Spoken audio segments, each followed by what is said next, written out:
Le 17 octobre, c'est un massacre colonial. Quand le préfet a fait le tour des postes de police en disant pour un coup reçu vous en donnerez 10, pour les policiers qui entendent ça, si vous voulez, eh bien c'est un permis de tuer.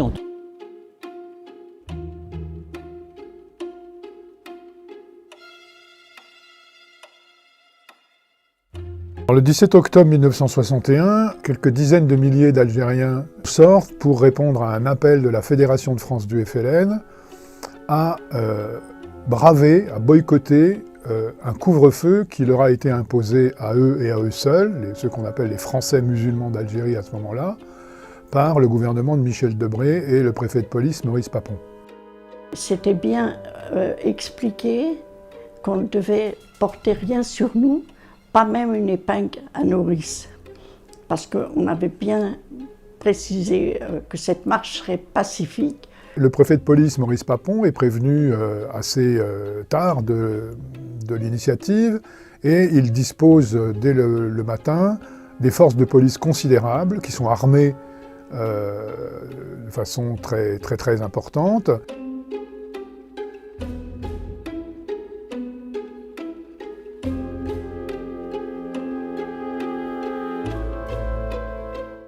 Le premier événement du 17 octobre, c'est d'abord une des plus grandes raves de l'histoire de France, puisque selon la préfecture de police, en quelques heures, ce sont 11 500 manifestants qui sont embarqués. C'est considérable. Et au début, les camions de police suffisent, puis on doit réquisitionner pour ça les bus de la RATP. La dernière fois que les bus de la RATP ont servi, c'était en juillet 1942, lors de la rafle du Veldiv.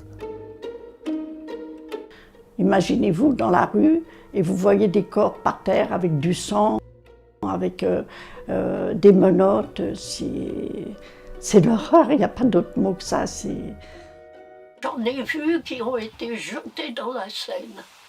Et j'en ai vu qui essayaient de s'accrocher à des buissons qui étaient au bord de la Seine pour essayer de se sauver.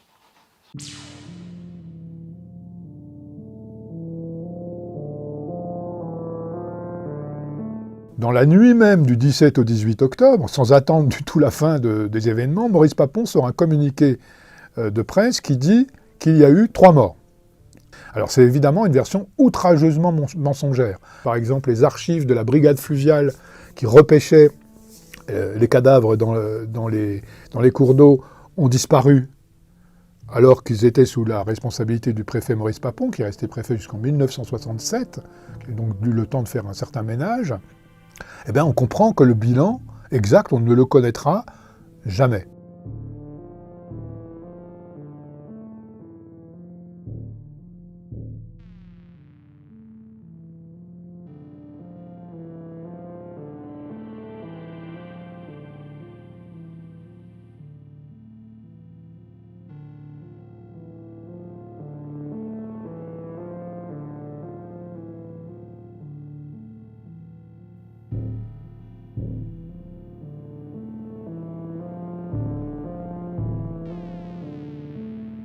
L'explication, elle vient en grande partie du fait que le pouvoir gaulliste à ce moment-là est divisé en réalité.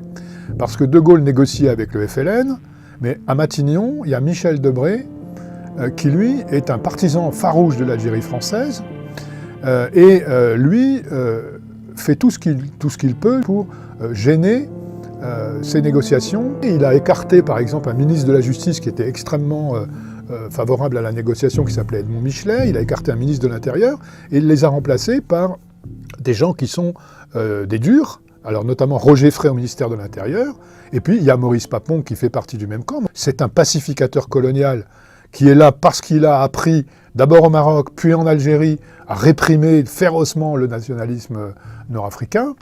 Et c'est voilà, la chaîne de commandement qui explique un petit peu l'étrangeté politique apparente de cet événement, c'est ça.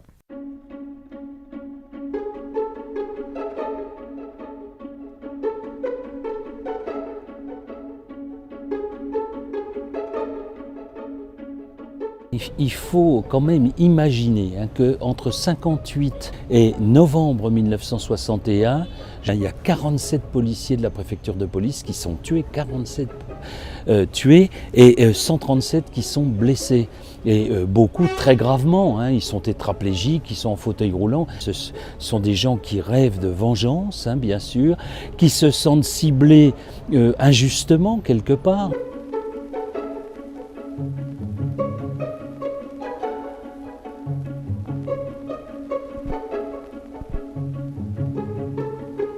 Et Papon, quelques jours avant, a fait une tournée des postes de police, et c'est là qu'il tient sa fameuse phrase, hein, pour un coup reçu, vous en donnerez 10, etc.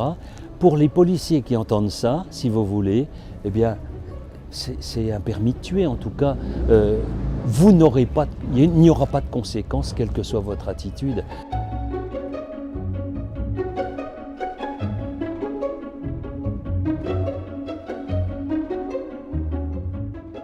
La presse pose des questions et met en doute la version officielle de Papon, mais le gouvernement va tenir bon, il va obtenir le silence, hein, en empêchant une commission d'enquête, en saisissant, en censurant des journaux, et puis surtout, quelques mois après, il y a les accords d'Évian, la fin de la guerre, et une page que les Français sont pressés de tourner le plus vite possible, et l'événement va finir par tomber dans l'oubli.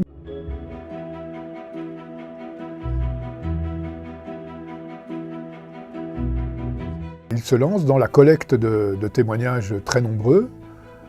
Il utilise les archives qu'on a bien voulu lui laisser utiliser, et il construit un récit, il contextualise l'événement, il lui rend sa rationalité politique, et donc c'est le premier acte de Jean-Luc Einaudi. Mais ça ne va pas s'arrêter là, puisque le fait d'avoir écrit ce livre va l'amener à être confronté directement à Maurice Papon lors de procès.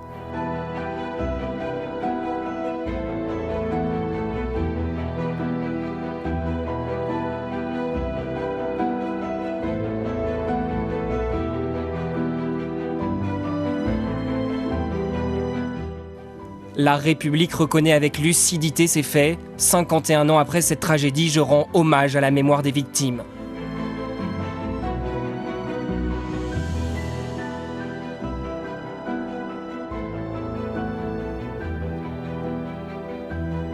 La revendication aujourd'hui, comme à l'époque, c'est qu'il y a une parole qui reconnaisse nettement donc cette affaire comme un crime d'État, c'est-à-dire un crime qui a été fabriqué, produit par la République française.